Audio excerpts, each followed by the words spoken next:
എല്ലാവർക്കും സലു കിച്ചണിലേക്ക് സ്വാഗതം. ഞാൻ സമീറ.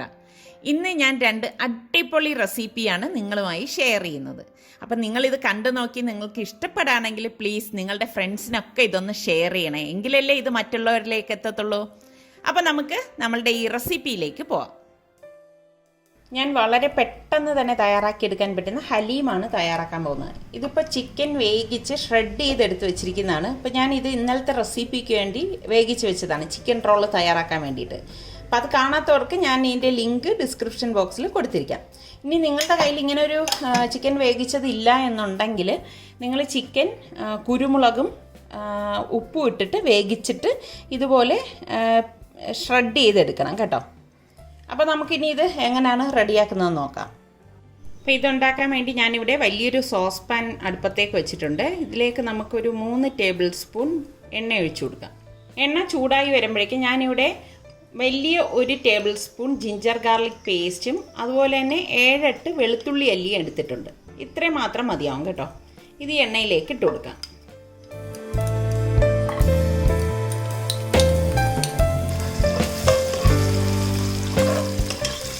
ഇത് ഞാൻ ഫ്രീസറിൽ വെച്ച് സെറ്റ് ചെയ്ത ജിഞ്ചർ ഗാർലിക് പേസ്റ്റാണ്. ഇത് എണ്ണയിൽ കിടക്കുമ്പോൾ തന്നെ മെൽറ്റ് ആയിക്കോളും കേട്ടോ.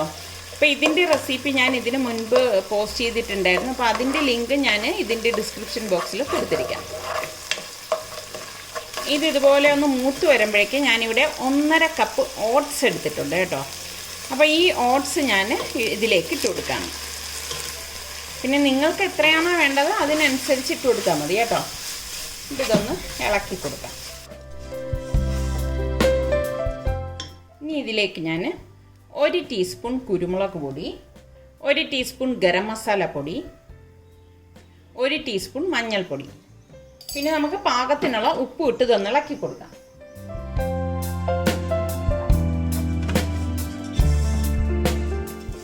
ഇതൊന്ന് ഇളക്കി യോജിപ്പിച്ച ശേഷം നമുക്ക് പാകത്തിനുള്ള വെള്ളം ഒഴിച്ചു കൊടുക്കാം. അപ്പോൾ ഞാനിവിടെ തിളച്ച വെള്ളമാണ് എടുത്തിരിക്കുന്നത്. കുറച്ചധികം വെള്ളം ഒഴിച്ചു കൊടുക്കണം, കാരണം ഞാനിവിടെ 1.5 കപ്പ് ഓട്സ് എടുത്തിട്ടുണ്ട്. അപ്പം നിങ്ങൾക്കറിയാലോ ഓട്സ് നമുക്ക് എത്ര വേണം വെള്ളം എന്നുള്ളത്. നല്ല തിളച്ച വെള്ളം തന്നെ ഒഴിച്ചു കൊടുക്കണം കേട്ടോ. അപ്പോൾ ഇത് നമ്മൾ വെന്ത് കുറുകുന്ന സമയത്ത് വേണമെങ്കിൽ അഡീഷണലായിട്ട് നമുക്ക് ബാക്കി തിളച്ച വെള്ളം ഒഴിച്ചു കൊടുക്കാവുന്നതാണ്. നമുക്കിത് മൂടി വെച്ച് വേവിച്ചെടുക്കാം. ഇതിൻ്റെ അടപ്പൊന്ന് മാറ്റിയിട്ട് നമുക്ക് വീണ്ടും ഒന്ന് ഇളക്കി കൊടുക്കാം. ഇതിപ്പോൾ ഒരു 5 മിനിറ്റ് കഴിഞ്ഞിട്ടുണ്ട് കേട്ടോ.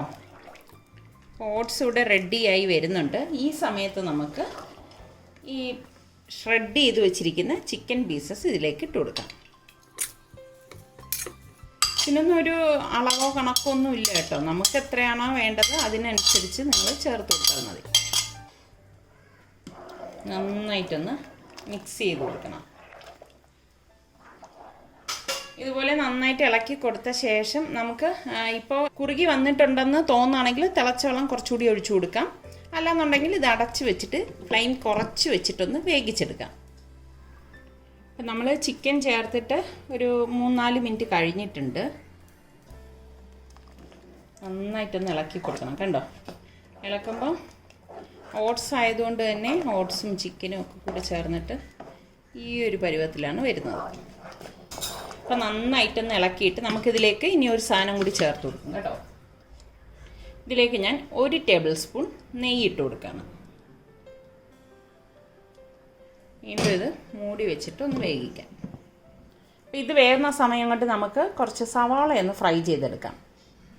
ഒരു ഇരുമ്പ് ചട്ടി ചൂടാകുമ്പോഴേക്കും നമുക്ക് ഇത് ഫ്രൈ ചെയ്തെടുക്കാൻ ആവശ്യത്തിനുള്ള ഓയിൽ ഒഴിച്ചു കൊടുക്കാം. അപ്പോൾ എണ്ണ ചൂടാകുമ്പോഴേക്കും ഞാനിവിടെ കുറച്ച് കാഷ്നട്ട് എടുത്തിട്ടുണ്ട്, അത് ഇതിലേക്ക് ഇട്ടിട്ടൊന്ന് ഫ്രൈ ചെയ്തെടുക്കാം. ഇത്രയും മതിയാകും. ഇതുപോലെ ഫ്രൈ ചെയ്തെടുക്കണം. പിന്നെ ഞാനിവിടെ 2 സവാള സ്ലൈസ് ചെയ്തെടുത്തിട്ടുണ്ട്. ഈ സവാള ഇതിലേക്ക് ഇട്ടിട്ട് നമുക്ക് ഫ്രൈ ചെയ്തെടുക്കാം. ഞാനിവിടെ 2 ട്രിപ്പായിട്ടാണ് ഇത് ഫ്രൈ ചെയ്തെടുക്കുന്നത്. ഉള്ളി ഇവിടെ ഫ്രൈ ആയി വന്നിട്ടുണ്ട്. അപ്പോൾ നമുക്കിത് എണ്ണയിൽ നിന്ന് മാറ്റാം.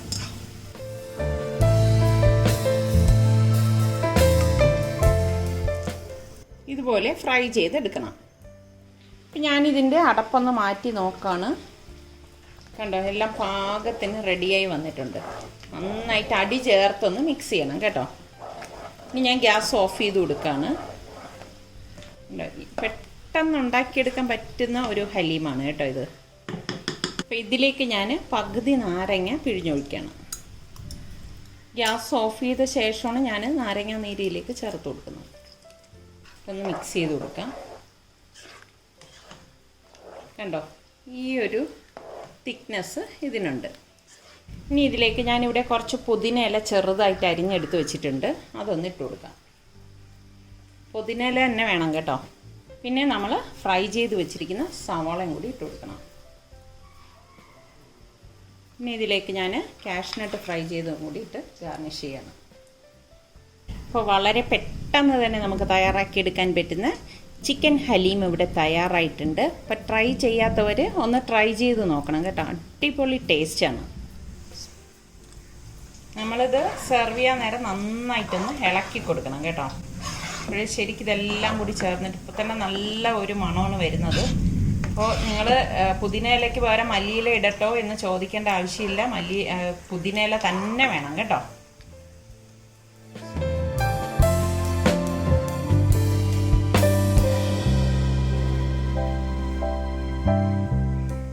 വളരെ പെട്ടെന്ന് തന്നെ നമുക്ക് തയ്യാറാക്കി എടുക്കാൻ പറ്റുന്ന ചിക്കൻ ഓട്സ് ഹലീം ഇവിടെ റെഡി ആയിട്ടുണ്ട്. അപ്പോൾ നിങ്ങൾ എല്ലാവരും ഒന്ന് ട്രൈ ചെയ്ത് നോക്കുക, തീർച്ചയായിട്ടും നിങ്ങൾക്കിത് ഇഷ്ടപ്പെടും. ശരിക്കും ഇത് ചൂടോടെ കഴിക്കാനാണ് ടേസ്റ്റ് കൂടുതൽ കേട്ടോ. അപ്പം ഈ ഒരു അപ്പം ഉണ്ടാക്കാൻ വേണ്ടി ഞാനിവിടെ ഒരു ബൗൾ നിറച്ചിട്ട് ചക്ക എടുത്തിട്ടുണ്ട്. ഇതിന് പ്രത്യേകിച്ച് ഒരു അളവോ കണക്കോ ഒന്നുമില്ല കേട്ടോ. ഇപ്പം കൂഴച്ചക്ക കിട്ടിയാൽ അതാണ് ഏറ്റവും നല്ലത്. ഇതിപ്പോൾ വരിക്കച്ചക്കയാണ്. അപ്പോൾ നമുക്ക് മിക്സിയുടെ ഒരു ജാർ എടുക്കണം. ഈ ജാറിലേക്ക് ഈ ചക്കച്ചുള ഇട്ട് കൊടുക്കാം. ഇതോടൊപ്പം തന്നെ ഞാനിവിടെ ഒരു 10-15 കുരുമുളക് എടുത്തിട്ടുണ്ട്. ഈ കുരുമുളകും കൂടി ഇട്ട് ഇതൊന്ന് അരച്ചെടുക്കണം. ഒട്ടും വെള്ളം ചേർക്കരുത്, വെള്ളം ചേർക്കാതെ ഇത് അരച്ചെടുക്കാം. ഇത്രയും മതിയാവും. ദേ ഇവിടെ നന്നായിട്ട് അരഞ്ഞു വന്നിട്ടുണ്ട്. ഈ അരച്ച ചക്ക നമുക്ക് ഈ ബൗളിലേക്ക് ഇട്ട് കൊടുക്കാം. ഇനി ഇതിലേക്ക് നമുക്ക് 1.5 ടീസ്പൂൺ ഏലക്കപ്പൊടിയും കൂടി ഇട്ട് കൊടുക്കണം. ഇനി ഇതിലേക്ക് ഞാനൊരു 4 ടേബിൾ സ്പൂൺ ശർക്കര പാനി ഒഴിച്ചു കൊടുക്കണം. ശർക്കര നന്നായിട്ട് ഉരുക്കി തണുത്ത ശേഷം നല്ലതുപോലെ അരിച്ചെടുത്തതാണ് കേട്ടോ ഇത്. ഞാൻ ഇങ്ങനെ ഉണ്ടാക്കി ഫ്രിഡ്ജിൽ സൂക്ഷിക്കുകയാണ് ചെയ്യുന്നത്. അപ്പോൾ നമുക്ക് ഇതുപോലെ ഉണ്ടാക്കുന്ന റെസിപ്പികൾക്ക് പെട്ടെന്ന് തയ്യാറാക്കിയെടുക്കാൻ പറ്റും. ഞാനിവിടെ 4 ടേബിൾ സ്പൂൺ ശർക്കര പാനി എടുത്തിട്ടുണ്ട്. ഇനി ഇത് നമുക്കൊന്ന് മിക്സ് ചെയ്ത് കൊടുക്കാം. അപ്പം നിങ്ങൾക്ക് എത്രയാണോ മധുരം വേണ്ടത് അതിനനുസരിച്ച് ശർക്കര പാനി ചേർത്ത് കൊടുത്താൽ മതി. ശർക്കരയിൽ അഴുക്കുള്ളത് കൊണ്ടാണ് അതിങ്ങനെ ഉരുക്കി അരിച്ചെടുക്കുന്നത്. നല്ല ക്വാളിറ്റി ശർക്കരയൊക്കെ ആണെങ്കിൽ ചീകി ഇട്ടാലും മതിയാവും കേട്ടോ. ഇതിവിടെ നല്ലതുപോലെ മിക്സ് ആയിട്ടുണ്ട്. ഇനി ഇതിലേക്ക് വേണ്ടത് അരമുറി തേങ്ങയാണ് കേട്ടോ. ഞാനൊരു തേങ്ങയുടെ പകുതിയാണ് എടുത്തിരിക്കുന്നത്. ഇതൊന്ന് മിക്സ് ചെയ്യാം. മിക്സ് ചെയ്ത ശേഷം ഞാനിവിടെ വറുത്ത അരിപ്പൊടി 1 കപ്പ് എടുത്തിട്ടുണ്ട്. പച്ചരി പൊടിച്ച് വറുത്തെടുത്ത പൊടിയാണ് കേട്ടോ ഇത്. നല്ല നൈസായിട്ടുള്ള പൊടി വേണം നമ്മൾ ഇതിനായിട്ട് എടുക്കാനുള്ളത്. അത് ഇതിലേക്ക് ഇട്ടിട്ട് മിക്സ് ചെയ്ത് കൊടുക്കാം. കുറേശ്ശെ ഇട്ടിട്ട് വേണം ഒന്ന് കുഴച്ച് കൊടുക്കേണ്ടത്. കൈകൊണ്ട് നന്നായിട്ട് കുഴച്ച് കൊടുക്കാം കേട്ടോ. കുഴച്ച് വരുമ്പോൾ നമുക്ക് അറിയാൻ പറ്റും എത്ര മാവ് വേണം എന്നുള്ളത്. ഇതുപോലെ കുറേശ്ശെ ഇട്ടിട്ട് കുഴച്ച് കൊടുക്കണം. പിന്നെ ഈ ഒരു മാവ് ഒരുപാട് ടൈറ്റാക്കി കുഴക്കരുത് കേട്ടോ. ചക്കയപ്പത്തിൻ്റെ മാവെന്ന് പറയുമ്പം ചക്കയപ്പം കഴിക്കുമ്പോൾ കണ്ടിട്ടില്ലേ, ഒരുപാട് ടൈറ്റായി കഴിഞ്ഞാൽ അത്ര ഒരു ടേസ്റ്റ് ഉണ്ടാവത്തില്ല. ഇത്രയും മതിയാവും. ഞാനിവിടെ 1 കപ്പ് മാവാണ് എടുത്തിരുന്നത്. ഇത്രയും മതിയാകും. ഇനി നമുക്ക് വേണ്ടത്, ഞാനിവിടെ വട്ടത്താമര ഇലയാണ് എടുത്തിരിക്കുന്നത് കണ്ടോ. അപ്പോൾ ഈ ഇല ഇല്ലെങ്കിലും പ്രശ്നമൊന്നുമില്ല, വാഴയില ആയാലും മതിയാവും. പക്ഷേ വട്ടത്താമര ഇല ഉണ്ടെങ്കിൽ ഇതായിരിക്കും കുറച്ചുകൂടി നല്ലത്.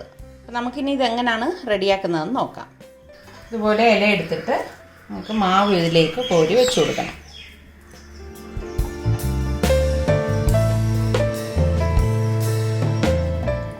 ഇതുപോലെ വെച്ച് കൊടുക്കാം. ഇതുപോലെ വെച്ച ശേഷം ഇങ്ങനെ ഒന്ന് ഫോൾഡ് ചെയ്ത് കൊടുക്കണം. എളുപ്പമാണ് കേട്ടോ. തിരിച്ച് നമുക്ക് ഫോൾഡ് ചെയ്തെടുക്കാം.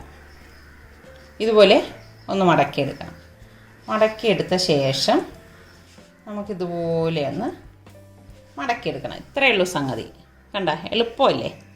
അപ്പോൾ ഇതിലൊന്നും ഒന്നും വേണ്ട, ഇതുപോലെ തന്നെ വെച്ചിട്ട് നമുക്ക് റെഡിയാക്കി എടുക്കാവുന്നതാണ്. അപ്പോൾ ഈ ചക്കയുടെ കൂട്ട് ഞാനിവിടെ എല്ലാം ഫോൾഡ് ചെയ്തെടുത്ത് വെച്ചിട്ടുണ്ട്. ഇനി നമുക്കിത് ആവിയേറ്റിയെടുക്കാം. ആവിയേറ്റാൻ വേണ്ടിയിട്ട് ഞാനിവിടെ അടിയിൽ വെള്ളം വെച്ചിട്ടുണ്ട്. പിന്നെ അതിൻ്റെ മീതെയാണ് ഞാൻ ഈ മേൽത്തട്ട് വെച്ച് കൊടുക്കുന്നത്. ഇനി നമുക്ക് ഈ ഫോൾഡ് ചെയ്ത് വെച്ചിരിക്കുന്ന ഓരോ ഇലയുടെ കൂട്ടും ഇതിലേക്ക് വെച്ച് കൊടുക്കാം. എളുപ്പത്തിന് വേണ്ടി മീതെ വെച്ച് കൊടുക്കരുത് കേട്ടോ. അങ്ങനെയാണെങ്കിൽ പിന്നെ മീതെ ഉള്ളത് ആവി കയറാൻ കുറച്ച് ബുദ്ധിമുട്ട് വരും. ഇനി ഇത് കവർ ചെയ്തിട്ട് നമുക്ക് ഒരു 20-25 മിനിറ്റ് ഇതുപോലെ ഒന്ന് ആവിയേറ്റിയെടുക്കണം. അപ്പോൾ ഇതൊരു 25 മിനിറ്റ് കഴിഞ്ഞിട്ടുണ്ട്. നമുക്കിതിൻ്റെ അടപ്പൊന്ന് മാറ്റി നോക്കാം. കണ്ടോ, എല്ലാം ഇവിടെ റെഡി ആയിട്ടുണ്ട്. നല്ല മണം വരുന്നുണ്ട്. ഇലയുടെ കളറൊക്കെ മാറി നല്ല ഒരു മണമാണ് വരുന്നത് കേട്ടോ. ഇത് നമുക്കിനി ഒരു പ്ലേറ്റിലേക്ക് മാറ്റാം. ഇത് നമുക്ക് ചൂടോടെ വേണമെങ്കിലും കഴിക്കാം, അതല്ലെങ്കിൽ തണുപ്പിച്ച് വേണമെങ്കിലും കഴിക്കാം.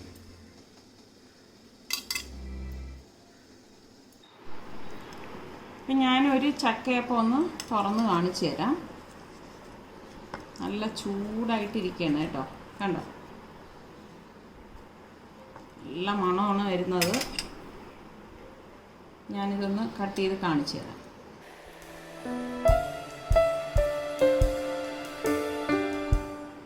കണ്ടോ, നല്ല പാകത്തിന് വെന്ത് വന്നിട്ടുണ്ട്.